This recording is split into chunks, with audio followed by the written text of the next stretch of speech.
जय हिंद दोस्तों, मैं महेंद्र शर्मा स्वागत करता हूं हिंदुस्तान स्पेशल न्यूज में आपका। उम्मीद करता हूं आप खुश और स्वस्थ है। दोस्तों आइए दिखाते हैं पाक मीडिया की एक बहुत ही मजेदार और कॉमेडी भरी डिबेट, जिसमें कैसे ये भारतीय नौसेना से शुरू होके फिर भारतीय मीडिया पे आते हैं, फिर ये आते हैं भारतीय नेताओं पे, उसके बाद ये आते हैं ये सीधा सीधा भारतीय कश्मीर पे, और कश्मीर से फिर आते हैं ये सीधा सीधा यूएई पे, क्योंकि अभी यूएई कश्मीर में हमें डेवलपमेंट प्रोजेक्ट्स में बहुत जगह साथ दे रहा है। तो दोस्तों कैसे ये भारतीय नौसेना के एक जहाज से डर के और कहां कहां पहुंच जाते हैं, इनकी बौखलाहट आप खुद वीडियो में देखोगे कि ये अनर्गल अनाप शनाप बातें करने लग जाते हैं। तो दोस्तों इनकी बौखलाहट और इनका डर एक भारतीय नौसेना के एक जहाज से इतना डर चुके हैं कि इनकी पेंटिंग गिल्ली हो चुकी है। बैठे बैठे ये स्टूडियो में अनाप शनाप बातें करने लग जाते हैं बौखलाहट में।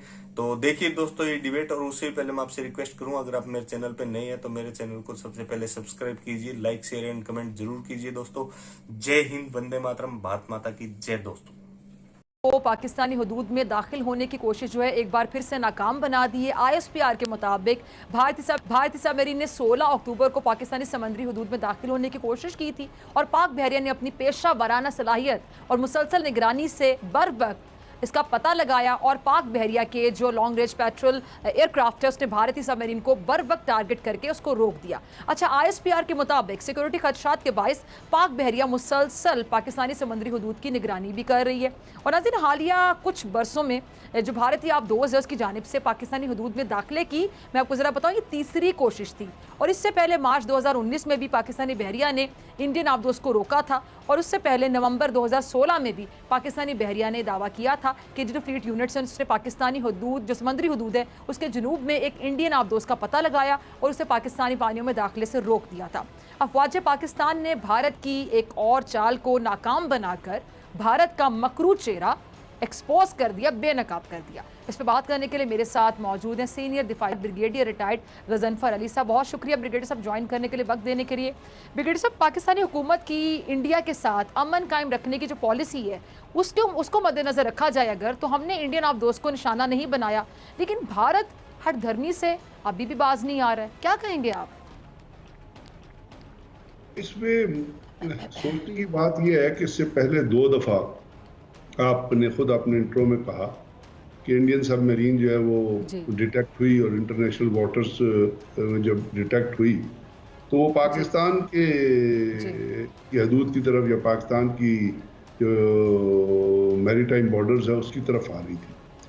अब सोच देखिए, जिस तरह लैंड बॉर्डर है, जिस तरह एयर कॉरिडोर है, और जिस तरह नेवल बॉर्डर है या सी मैरीटाइम जो पाकिस्तान का एरिया जिम्मेदारी का इलाका है, अब जिस तरह इसके ऊपर पूरे इंटरनेशनल मैरीटाइम लॉज हैं जो अप्लाई होते हैं, पाकिस्तान की कुछ सी लाइन ऑफ कम्युनिकेशंस है।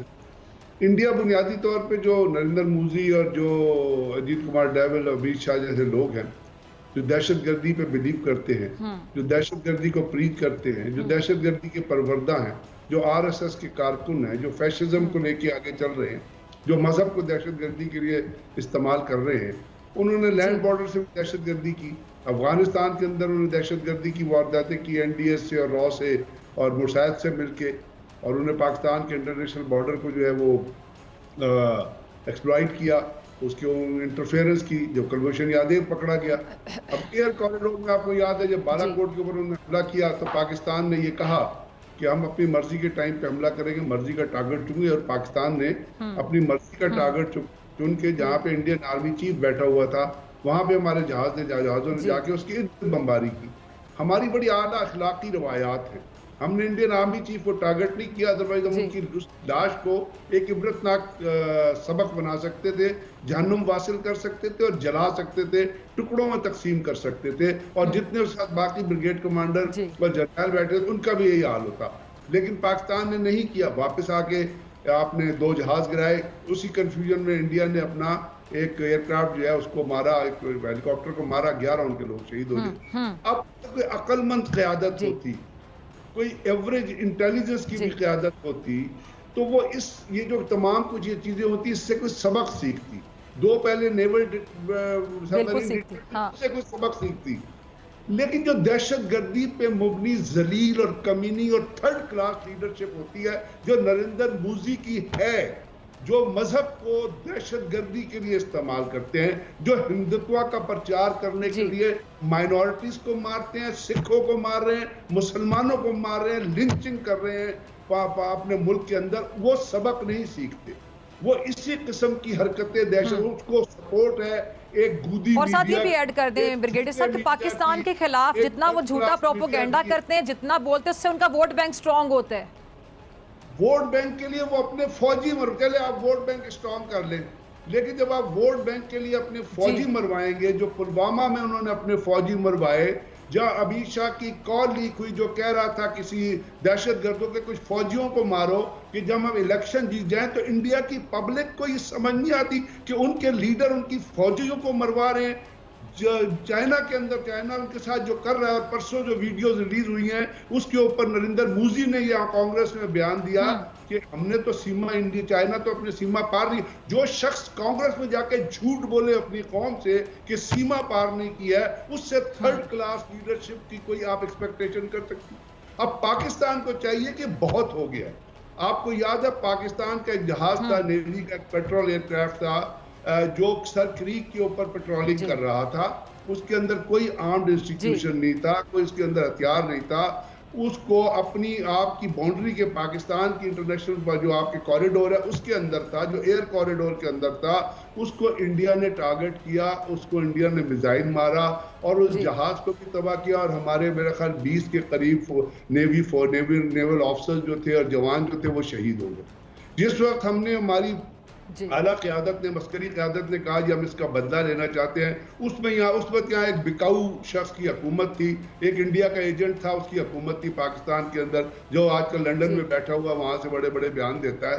तो जब उसके पास ये मुकदमा गया, उसने कहा नहीं जी हम इंटरनेशनल कोर्ट ऑफ जस्टिस में जाएंगे। जब आप इंटरनेशनल कोर्ट ऑफ जस्टिस में वो मुकदमा ले गए, उन्होंने मारा थप्पड़ मुंह पे आपके, उन्होंने कहा ये चले जाओ यहाँ से, हमारी ज्यूरिसडिक्शन ही नहीं है इस मुकदमे को सुनने की। तो इंडिया का हौसला बढ़ गया।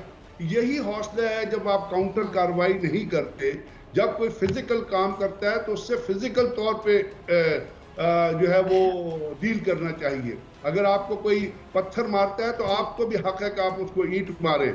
ये नहीं कि वो कि जो एक टीचिंग है कि कोई पत्थर आपको एक गाल पे कोई चाटा मारे तो आप दूसरा गाल भी आगे कर दे, ये हमारे मजहब की टीचिंग भी नहीं है।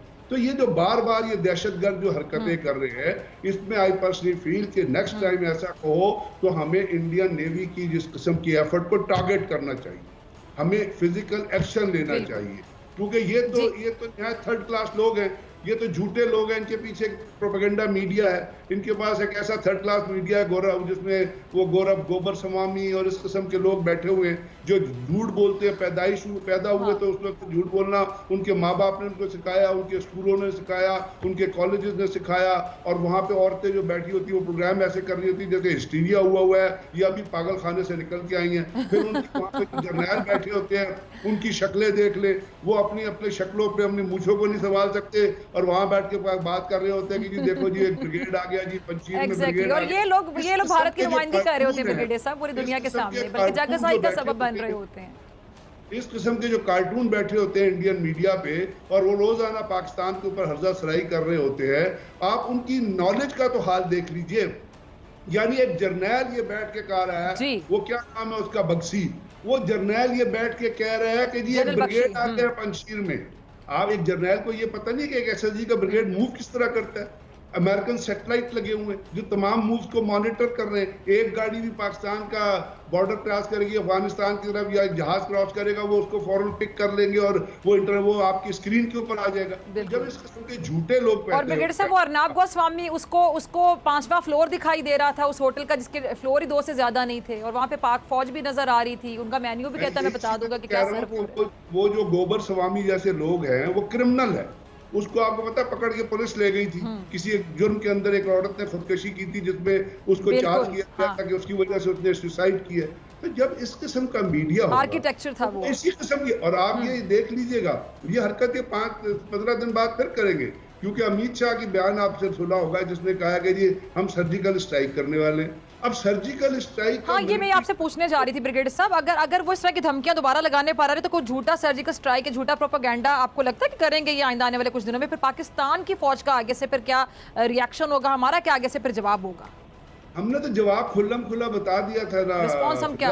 जी जब हमने कहा था वी विल हिट यू। जी अब देखिए वॉरफेयर में, मॉडर्न वॉरफेयर में कोई अपनी फौज जो है अपनी इंटेंशन को डिस्क्लोज नहीं करती। Secrecy is the biggest weapon of winning the war, secrecy, security.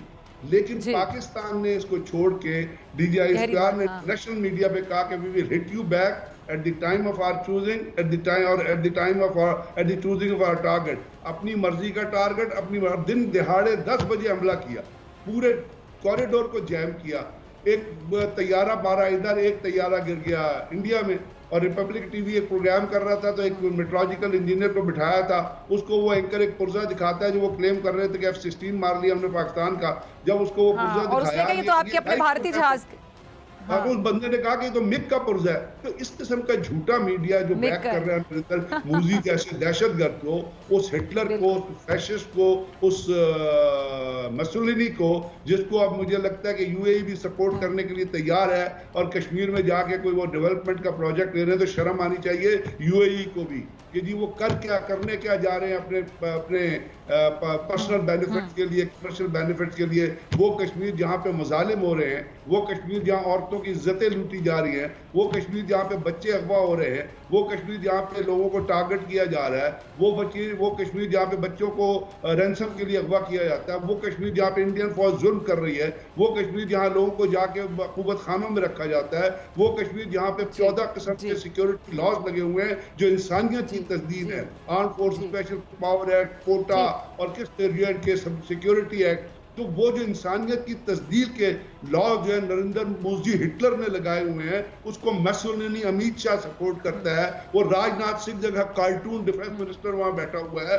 उस हालात में अगर कोई मुल्क जाके वहां डेवलपमेंट करता है तो उस मुल्क को अपनी पॉलिसी पे नजरसानी करने की जरूरत है।